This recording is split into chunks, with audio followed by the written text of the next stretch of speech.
Bo día, mozas. Mozas con feminino inclusivo, porque, como sabedes, a maioría dos que estades na nosa aula de primeiro de bacharelato do Instituto A Sangriña, as rapazas son unha percentaxe moi superior aos homes na nosa clase. E bo día porque, a pesar de estarmos confinados, a pesar do estado de alarma, seguiremos coas nosas vidas, seguiremos coas nosas aulas e, principalmente, ademais do que falaremos hoxe, centrarémonos nun hashtag que é o máis importante neste momento. Eu fico na casa. Como sabedes, nas últimas aulas estivemos a falar do que é a literatura. Vimos teorías xenetistas que nos decían que a literatura é aquilo que fan os escritores, teorías que pretenden responder á pregunta que é a literatura, que se baseaban fundamentalmente na gramaticalidade do texto literario, pero que vimos que fracasaban un pouquiño coa chegada do neorrealismo. E vimos tamén teorías sociolóxicas que nos din que a literatura é aquilo que funciona como literatura. Hoxe centrarémonos en saber a que chamamos literatura galega, cales son os criterios que nos permiten decir ou que nos dan a autoridade para dicir que un texto é literatura galega. Xa falamos un pouco disto cando estábamos a ver a nosa panorámica xeral sobre a literatura e os estudos literarios. Pero hoxe centrarémonos en 4 ítems que aparecen no noso libro de texto que non son verdades absolutas, como nada, ou case nada é unha verdade absoluta nesta vida, pero sí que nos van a axudar a pensar en que é o que consideramos literatura galega, e a resposta a cada unha das preguntas que nos fan darános unha aproximación do que sí podemos defender como tal. Estes 4 ítems son o criterio temático, o criterio de procedencia do autor ou autora, o criterio ideolóxico e o criterio filolóxico ou lingüístico. Que sería o criterio temático? O criterio temático é aquel que nos di que é literatura galega a que ten tema galego. É dicir, a literatura galega sería aquela que describe feitos que aconteceron ou poderían acontecer na Galiza. Pero, exemplo disto, é claramente agosto do 36, entón non teño nada novo que descubrirvos, porque confío e espero en que todas e todos comezásedes xa a ler a lectura obrigatoria deste trimestre, porque acabe cando acabar este trimestre, tede por seguro que conseguiremos facer a nosa proba de lectura. Así a todo, aproveito a decir que estou tamén disposto a recibir as vosas suxerencias sobre posibles traballos ou modelos de traballo sobre este libro que nos permitan avaliálo de outra maneira. Entón, pouco máis del teño que decir. Sabedes que neste libro se tratan acontecementos que sucederon na Galiza posteriormente a 1936. Entón, a nivel temático, claramente estaría dentro do que consideramos literatura galega. E teño outro libro por aquí, que ao mellor hai alguén que ten algún irmão ou algún primo pequeno no instituto que o estea a ler, que se chama Chamádeme Sinbad. Chamádeme Sinbad é un libro de literatura infantil e juvenil. Como moi ben sabedes, desde aquel día que decidíchedes traballar os bolechas nas nosas clases, a literatura infantil e juvenil é literatura. E non facemos distincións entre literatura de alta calidade ou de baixa calidade. Nesa liña que nos defendemos de que é literatura aquilo que funciona como tal. Chamádeme Sinbad é un libro que seguramente poderíamos traducir a calquera outra lingua sen ningún tipo de problema ou referencia, especialmente falando do mundo occidental. Non é, como Agosto do 36 nese sentido, un libro estrictamente de temática galega, aínda que non hai nada que impida que o que nel se nos relata aconteza aquí, na Galiza. Este libro cóntanos como un neto se enfronta á enfermidade de Alzheimer do seu avó. Como vedes, un tema total e claramente exportable sin ningún tipo de problemas. O segundo dos criterios que temos, o criterio de procedencia do autor ou autora, é aquel que nos di que é literatura galega aquela escrita por galegos. Evidentemente non vos traio un exemplo de literatura galega escrita por galegos, pero sí de literatura escrita por un galego que nos pode facer reflexionar sobre un ítem como este. O libro que teño aquí é La familia de Pascual Duarte, de Camilo José Cela, neste caso, un facsímil feito da traducción A familia de Pascual Duarte. Isto é literatura galega? É literatura galega desde o momento en que está traducido galego? Se non estuvese traducido galego non sería literatura galega? O feito de que Cela nacese en Iria Flavia fai necesariamente que isto sexa literatura galega? Digos unha cousa. Recentemente adicouse o Día das Letras Galegas a María Victoria Moreno. Como supoño que sabedes, porque é algo moi recente, María Victoria Moreno naceu en Valencia de los Alcántares en Cáceres. E a pesar disto, fixo literatura galega, fixo literatura en galego e está considerada polas institucións como unha autora a recoñecer dentro do canon da literatura galega. Acabo de comentarvos, e todos sabedes, que incluso foi homenaxeada co Día das Letras Galegas. Entón, será determinante o nacemento, o lugar de nacemento dun autor para consideralo ou non literatura galega? Podemos considerar que un autor nacido en Galiza, pero que non escribe en galego, é literatura galega? Seguramente, ao final, conseguiremos dar resposta a estas preguntas.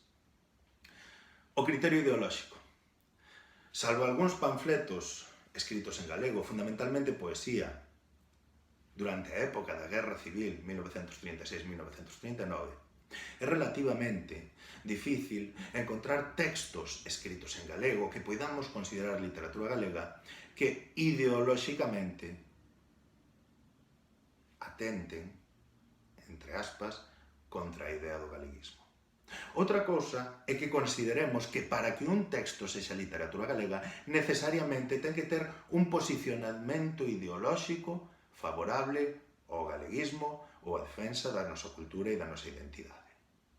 Exemplo claro do contrario, de texto que é interpretado só en base ideolóxica, sería Sempre en Galiza, de Castelao, libro censurado durante moitas décadas pola súa defensa non só da Galiza, do galeguismo, sino tamén da nosa cultura e duns determinados dereitos políticos que se consideraban adquiridos na Segunda República. Como sabedes, na Segunda República votouse democráticamente a favor do Estatuto de Autonomía para Galiza. Pero nese sentido, podemos retomar aínda un dos libros dos que falábamos antes. Evidentemente, pode haber criterio ideolóxico na literatura infantil e juvenil. Sí. Hai non neste libro, Chamademe Sinbad, que trata sobre como un neno enfrenta a enfermidade de Alzheimer do seu avó? Non, ou seguramente non, salvo que nos fixemos nunha cousa. É un libro escrito en galego. E dentro dunha literatura que traballa cunha lingua minorizada, iso sempre é unha toma de posición. Lembrades que dixemos no seu día que os axentes culturais, entendendo dentro de axentes culturais os axentes literarios, e dentro de axentes literarios non só os escritores, sino os políticos que fan os currículos e os profesores que os aplican, todas e cada unha das nosas expresións son tomas de posición. A escolla de escribir un libro galego, en galego, é como tal unha escolla de posición. E nese sentido, sí que poderíamos aplicar parte do criterio ideolóxico a todos estes libros infantís e xuvenís. E acabamos co criterio filolóxico ou lingüístico. O criterio filolóxico ou lingüístico dinos que é literatura galega aquela que está escrita en galego. Digamos que, en certa medida, sería o máis claro. Desde o momento en que María Victoria Moreno escribe en galego, a súa obra é literatura galega. Desde o momento en que un libro infantil e juvenil, que non ten exactamente temática galega, que fala de que podemos ir ao espazo, sempre sabedes que digo que me gustaría que todos entendamos que podemos falar de ir ao espazo na nosa lingua, desde ese momento, desde o momento en que ten esa temática, ou non, pero está escrito en galego, o libro podemos considerarlo literatura galega. Igualmente que co criterio ideolóxico. Eu podo escribir un libro que non apunte ideolóxicamente a ningún concepto, non só socioeconómico, sino como temos que interpretar, sobre como temos que interpretar a nosa identidade. Nese sentido, e nese momento, ese libro poderíamolo considerar literatura galega. Pero interésame que poidades ver un par de libros que teño aquí relacionado co aspecto do criterio filolóxico. O primeiro é Fulgor, é de Manuel Loureiro, é autor da saga derivada de Apocalipse Z, non sei se a coñecedes ou non, pero el foi un autor nacido en Pontevedra, que comezou a publicar en internet e que conseguiu un enorme éxito nos Estados Unidos. As súas obras neste momento están traducidas por Planeta ou castelán.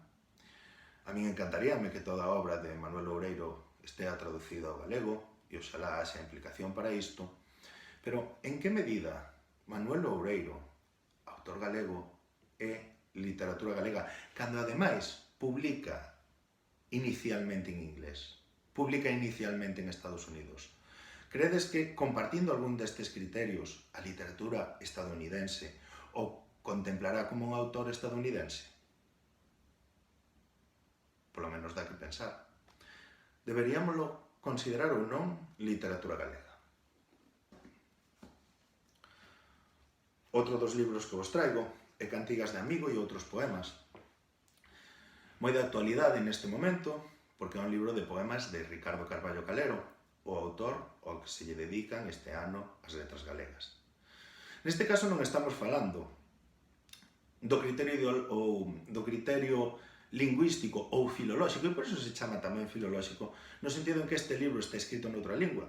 Pero sí que este libro, como moitos de vos saberedes, está escrito na norma da Asociación Galega da Lingua, que é o que fai a súa publicación orixinal. A Asociación Galega da Lingua, como Carballo Calero, defende que o galego debe aproximarse á súa ortografía común co portugués, considerándoa tamén propia da nosa lingua polo feito de ser a ortografía predominante antes dos séculos escuros.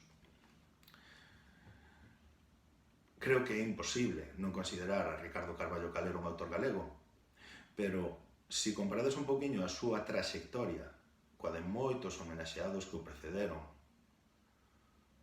como homenaxeados no Día das Letras Galegas, daredes vos conta que seguramente o criterio filolóxico, o ter outra opinión sobre como grafar a nosa lingua, teña influenciado nunha marxinación dun autor deste calibre. Non podemos esquecer que Carballo é o autor dunha das primeiras gramáticas da lingua galega moderna, o autor da nosa primeira historia da literatura de grandes dimensións e feita desde un punto de vista científico, o autor da primeira novela publicada en galego despois da Guerra Civil, A xente da Barreira, e catedrático de literatura e lingua galega na Universidade de Santiago de Compostela, ademais de membro da Real Academia Galega no seu momento. Entón xa digo, criterio filolóxico, como se usa a lingua, criterio lingüístico, en que lingua se escribe. E aquí chegamos a algo do que falamos na nosa última aula normal. Rosalía de Castro, Follas Novas e En las orillas del Sar. Comentábadesme que vos coñecedes a Rosalía tanto na súa vertente de obra en castelán como na súa obra en galego. Na súa obra en galego en literatura galega, na súa obra en castelán en literatura española, e eu comentábamos, por exemplo, no grande descoñecimento que tedes e que temos socialmente sobre a narrativa de Rosalía de Castro. As súas novelas, escritas en castelán, son en grandísima medida precursoras de novelas moito máis modernas que as da súa época que irán aparecendo despois. Ela aproxímase da novela moderna a finais do século XIX, como non o fan moitos dos seus contemporáneos, e como sabedes, porque xa falamos, con unha gran construcción ideolóxica feminista terriblemente avanzada para o seu momento.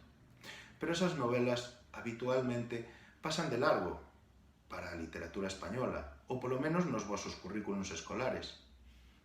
Rosalía preséntase como unha romántica rezagada ao pé de Bécquer.